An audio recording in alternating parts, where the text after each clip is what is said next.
महाकुंभ में भगदड़ से मौत का बड़ा दावा आपके सामने। आजमगढ़ की मृत महिला के परिजन का दावा है, मैंने मॉर्चरी में 150 से 200 शव को देखा है रखे हुए। ये परिजन का दावा। जौनपुर की मृत महिला के परिजन का भी ये दावा है, शव लेने गया तो 150 से 200 शव वहां पर रखे थे।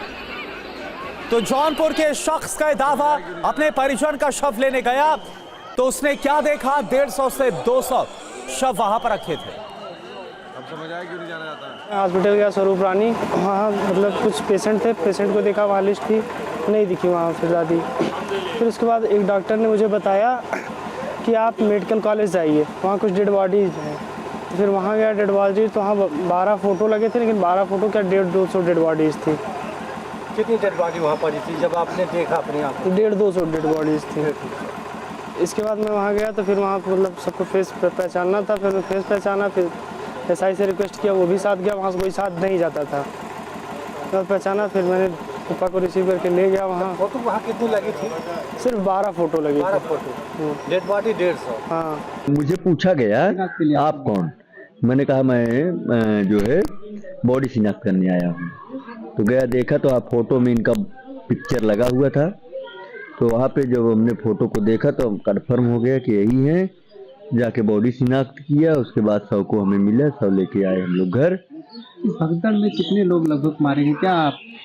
24 का तो फोटो लगाए थे, और बाकी सारी भगदड़ मतलब मुझे लगता है कि 100-150 आदमी से, तो इस भगदड़ में कम से कम 100-150 आदमी गए हैं। इस भगदड़ का मतलब मैं समझ नहीं पा रहा हूँ। एक भगदड़ जो रात में हुई थी संगम नोच पे, प्रशासन संगम नोच तक तो हम तो पहुंच ही नहीं पाए थे। संगम नोच के बाद वाली भगदड़ जो हुई थी, दूसरी सेक्टर 21 बता रहे हैं, इसमें जो भगदड़ हुई थी इसमें ये गई, हम लोग कहाँ संगम पहुंच पाए।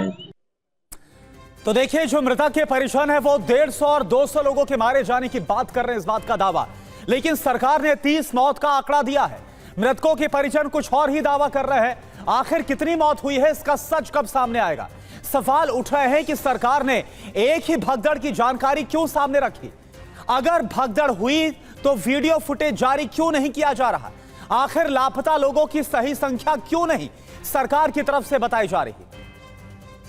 इधर अपनी नानी की तलाश कर रहे मृणाल का दावा है कि वो जिन 2 मॉर्चरीज में गया वहां कम से कम 50 लाशें रखी हुई थी।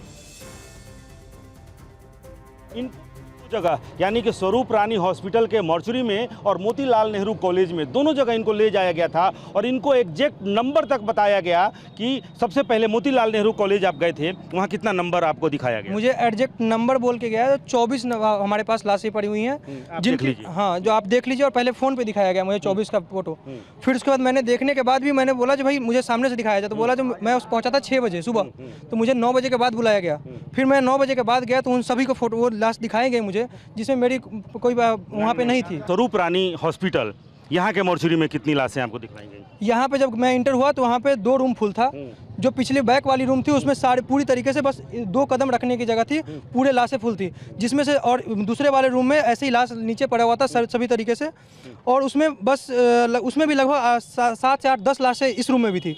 और उसमें मुझे दिखाया गया तो उसमें 3 से 4 लाश बस जो ऐसा था जिनका जानकारी हो चुका था, जिनको पता चल चुका था। कुल मिला के यहाँ कितना? हाँ, उनके ऊपर लगभग 20 से 25 लाशें ऐसी पड़ी हुई थी जो यहाँ पे पड़ी हुई थी। कल की डेट बता रहा हूँ। और यहाँ पे बताया गया जो और जिनका जानकारी हो चुका है वो जा चुके हैं यहाँ से और लेके जा 24 शव आपको एग्जैक्ट वहाँ दिखलाए गए। और यहाँ आपने कितना लगभग काउंट किया होगा? 25 कम से कम मैक्सिमम एटलीस्ट 25 तो यहाँ पे भी मैंने देखा। मैंने कुल मिला के आपके हिसाब से 50 से ऊपर, क्योंकि और वहाँ पे भी बोला गया जिनकी जानकारी हो चुकी है, जो पहचाने जा चुके हैं वो जा चुके हैं यहाँ से, उनको ले जाया गया है।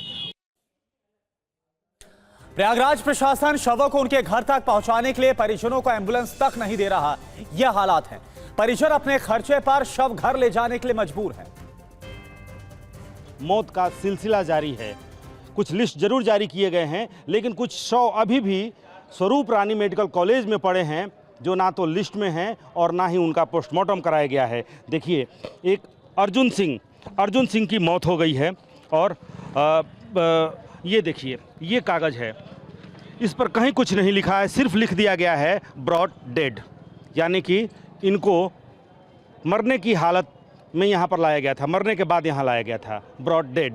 और इनके परिजन को यहाँ सौंप दिया गया है, डेड बॉडी भी इनको सौंप दिया गया है, लेकिन ले जाने की कोई व्यवस्था नहीं है। कहाँ से आए हैं आप? फतेहपुर जिला से। फतेहपुर जिला से डेड बॉडी आपको सौंप दिया गया जी। और आप एम्बुलेंस वगैरह की व्यवस्था नहीं है। डॉक्टर ने कहा, मेरी बातचीत हुई ऑफ द रिकॉर्ड, डॉक्टर ने कहा कि सारे एम्बुलेंसेस मेला क्षेत्र में और इधर उधर लगे हुए हैं, आपको एम्बुलेंस नहीं मिल सकता। नहीं मिल सकता। और आप प्राइवेट से बातचीत कर रहे हैं? प्राइवेट मांग रहे हैं 12,000 15,000 रुपये। 15,000 रुपये मांग रहे हैं। आपने डॉक्टर साहब की बातचीत की थी? जी। मांगा था एम्बुलेंस? जी। क्या कहा उन्होंने? उन्होंने कहा है कोई एम्बुलेंस सरकारी नहीं हो, मतलब वो हो जाए। डेड बॉडी कहाँ पड़ी हुई है? वो अंदर है। अंदर है, जी। जहाँ तक जाने नहीं दे रहे हैं? नहीं जाने आपको जाने दे रहे हैं, हमें नहीं जाने दे रहे, हमने देखा। हाँ। तो ये बताइए, भगदड़ आप भी थे साथ में? जी। ये कब की बात है? ये वही 3 बजे के लमसम की बात है। 3 बजे सुबह में? हाँ। क्या हुआ आप लोगों के साथ? मेरे वहाँ भगदड़ मची, वहाँ से हम पीछे साइड में थे, वही भगदड़ में गिर पड़े। इनके छाती में लग गया था, चोट आ गई।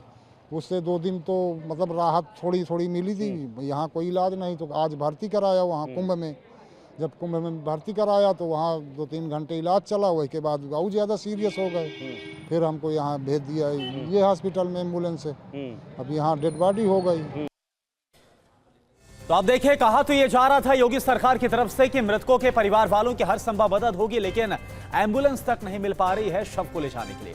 सबसे पहले तो यूपी सरकार ये मानने को तैयार नहीं कि 2-3 जगह भगदड़ हुई, लेकिन तस्वीरें बिल्कुल झूठ नहीं बोलती हैं। कोई भी अधिकारी सच बताने को तैयार नहीं। मुख्यमंत्री से लेकर मंत्री, प्रशासनिक अधिकारियों से लेकर पुलिस अधिकारी कुछ भी नहीं बोल रहे। लोगों के परिजन गुमशुदा हैं, सड़कों पर लोग खाक छान रहे हैं, अपने परिवार वालों को ढूंढ रहे हैं, लेकिन बस उन्हें एक जगह से दूसरी जगह दौड़ाया जा रहा है।